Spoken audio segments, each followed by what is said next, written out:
Bonjour.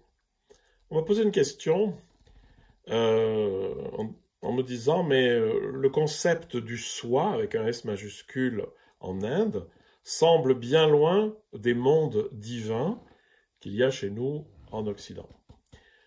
Alors, là-dessus, il y a quelque chose de très important à voir, c'est que le soi et Dieu, ça se trouve autant en Inde qu'ici, cette espèce de manière d'aborder l'essentiel de la spiritualité peut passer par la conscience de ce que c'est le soi. Donc on va être au clair, le soi c'est la conscience.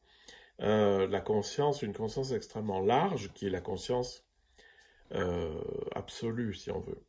Et on va retrouver ça autant en Inde que chez nous ici en Occident, et pour Dieu, vous avez aussi des conceptions divines de l'autre côté. Le problème, c'est quand on commence à absolutiser des idées, des mots surtout, Dieu, le soi, et à croire que s'il y a des mots différents, il y a des objets différents. Je vous rappelle une chose essentielle, c'est que dans la spiritualité, l'expérience est universelle. Si l'expérience n'est pas universelle, c'est qu'on n'a pas encore compris. Hein. On peut traverser une tradition, la sienne ou une autre, et accéder à ce vers quoi les spiritualités vont, mais c'est pas la tradition elle-même qui est la clé.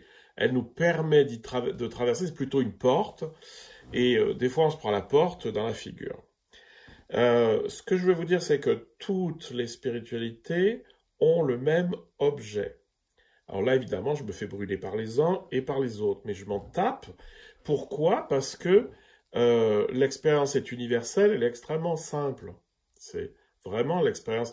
Alors, en Inde, on va dire l'expérience du soi, c'est-à-dire s'expérimenter, passer du petit soi avec un petit S au grand soi, qui est jamais que de passer de la petite attention, de la petite conscience à la grande conscience.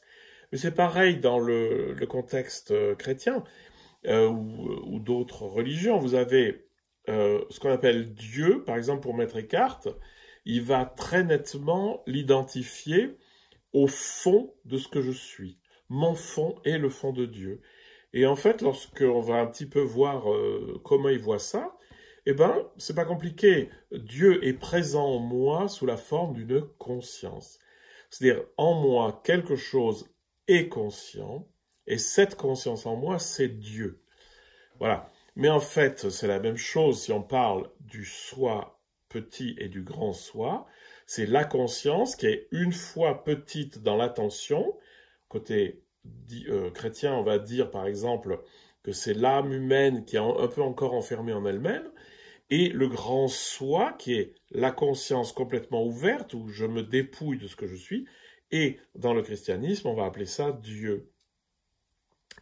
Écoutez-moi bien, tant que vous voyez des différences entre les spiritualités, c'est que vous n'avez pas vu au-delà des spiritualités ce vers quoi elles pointent.